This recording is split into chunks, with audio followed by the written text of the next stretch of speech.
Bonsoir mesdames et messieurs, le journal du dimanche le 27 octobre avec vous Iman Al-Aad et Mohamed El-Homouzani.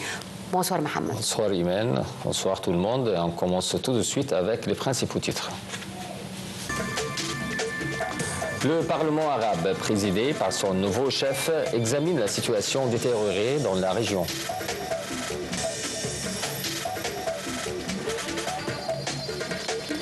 Un camion percute une station de bus à la sortie d'une base militaire à Ramat Hashtaron dans le centre d'Israël.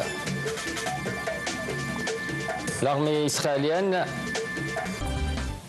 Le Premier ministre Mostafa Madbouli a tenu aujourd'hui une réunion consacrée au suivi et évaluation de l'état d'avancement de la première phase du projet développemental de la ville de Ras Al-Hikma. Il s'est également informé sur l'indemnisation d'expropriation pour les habitants de cette région. M. Madbouli a enjoint à maintenir de la coordination et la collaboration entre les différentes autorités concernées pour garantir le bon déroulement de la mise en œuvre de la première phase de la nouvelle ville de Shams el-Hikma ou Soleil de Sagesse.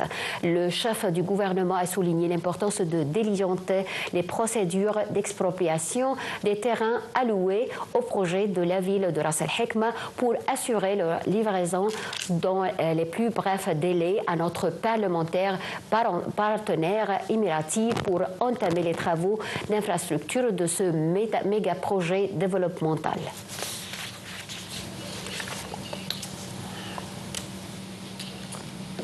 Le nouveau président du Parlement arabe, Mohamed El-Yamani, a réitéré aujourd'hui l'appel à un arrêt immédiat de l'agression israélienne contre le peuple palestinien dans les territoires occupés, surtout à Gaza et au Liban. Lors de la première session de la 4e législature du Parlement axée sur les développements politiques, économiques, sociaux et culturels dans le monde arabe, notamment les répercussions continues de l'agression israélienne contre Gaza et le Liban, El-Yamani a affirmé la nécessité pour la communauté internationale de restaurer la force du droit international humanitaire en exigeant la fin immédiate de cette agression. Le Parlement arabe maintient fermement la position en faveur de la cause palestinienne et continuera de soutenir le peuple palestinien dans sa quête pour ses droits légitimes dans la création d'un État indépendant avec Jérusalem comme capitale.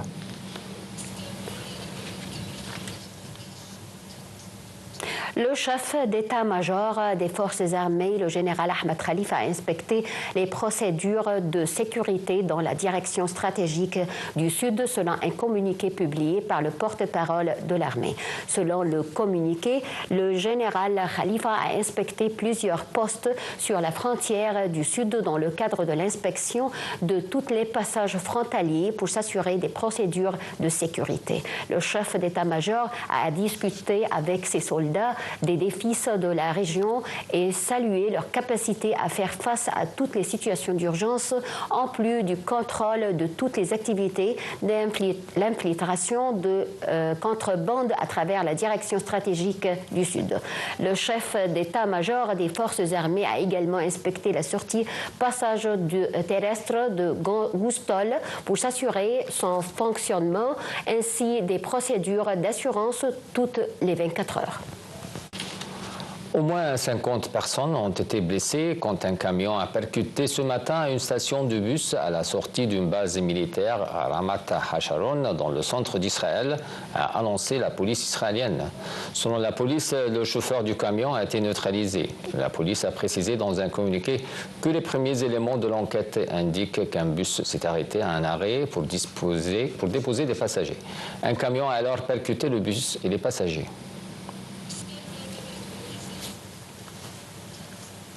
20 Palestiniens ont trouvé la mort, dont des enfants et des femmes, dans des raids israéliens contre le camp de Jabalia. Les forces de l'occupation ont également commis un nouveau massacre à Beit Lahia au nord.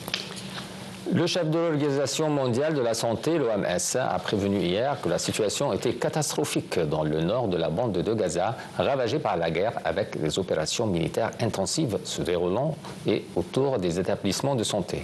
Il a notamment évoqué la situation à Kamal Adwan, le dernier hôpital en fonctionnement dans le nord de Gaza, qui a été pris d'assaut par les forces israéliennes vendredi, selon le ministère palestinien de la Santé. Le ministère a affirmé que le raid dans l'établissement situé dans le camp de Jabalia, où Israël a lancé une importante opération militaire au courant du mois, a coûté la vie à 2 enfants. Il a également accusé les forces israéliennes d'avoir arrêté des centaines de membres de personnel, de patients et de déplacés, citant que l'agression militaire israélienne a coûté la vie à 42 924 personnes à Gaza, en majorité des civils, selon des chiffres du ministère palestinien de la Santé, jugés fiables par l'ONU.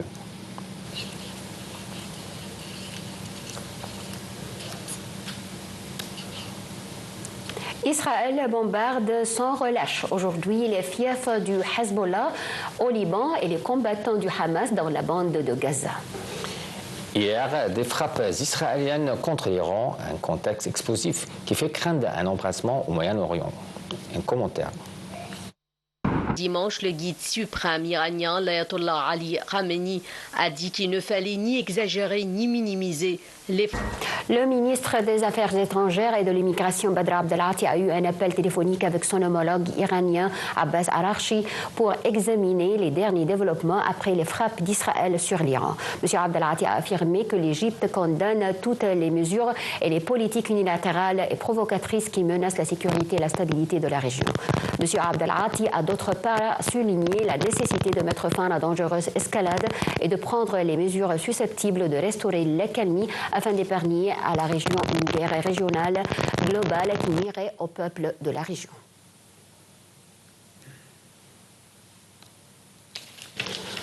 Le guide suprême iranien, l'ayatollah Ali Khamenei, a indiqué aujourd'hui qu'il ne fallait ni exagérer ni minimiser les frappes menées par Israël hier contre de mauvais calculs de la part d'Israël. Pour la première fois, Israël a annoncé publiquement avoir attaqué l'Iran en lançant hier avant l'aube déclaré que seuls des systèmes radars avaient été endommagés et ont fait état de 4 officiers tués. Les responsables des médias iraniens ont minimisé l'impact de l'attaque, saluant les capacités défensives de l'Iran. Israël ripostait à une attaque au missile de l'Iran le 1er octobre contre son territoire. L'Iran a affirmé son droit à se défendre après les frappes d'Israël. Israël a menacé l'Iran de lui faire payer un prix élevé s'il ripostait.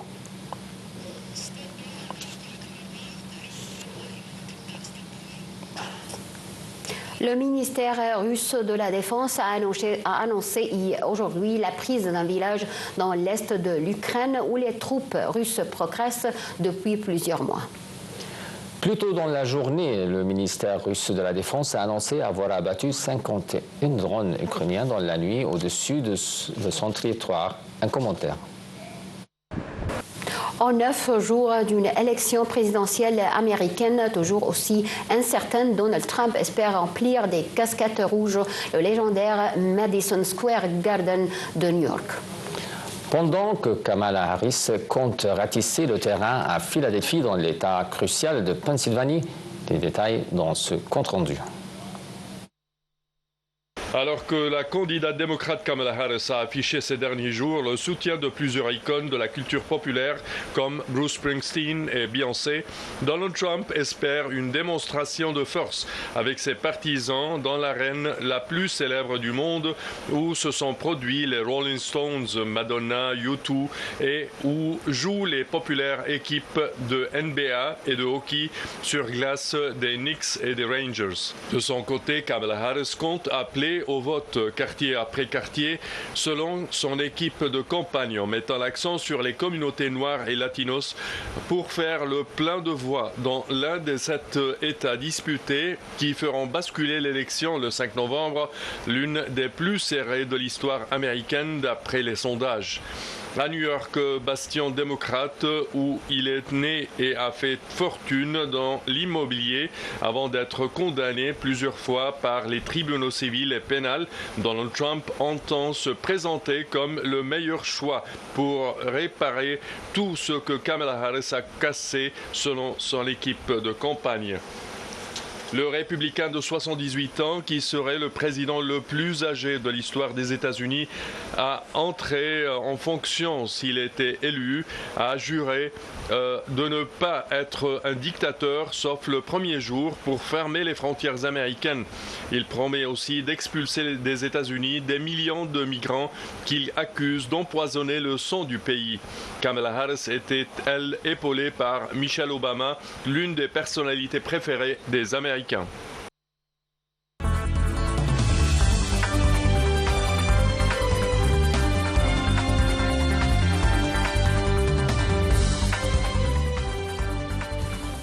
Les indices de la bourse du Caire ont enregistré une hausse collective lors de la séance d'aujourd'hui soutenue par les achats des investisseurs arabes, tandis que les investisseurs égyptiens et étrangers ont opté vers la vente. L'indice principal EJX30 a haussé d'environ 0,80%.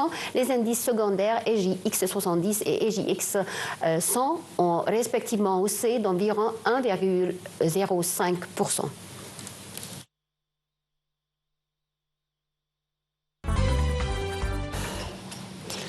Passons au sport, où Manchester City a battu sans grande marge le mal classé Southampton 1-0 hier pour prendre la tête de la Première Ligue aux dépens de Liverpool, attendu aujourd'hui à Arsenal lors du choc de la 9e journée.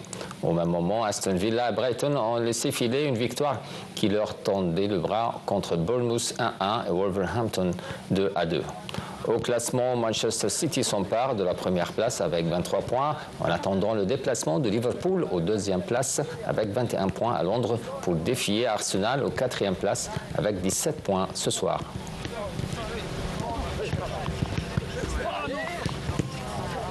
Voilà. Avec cette nouvelle, on vient à la fin de notre journal. Mesdames et messieurs, merci de l'avoir suivi. À tout à l'heure.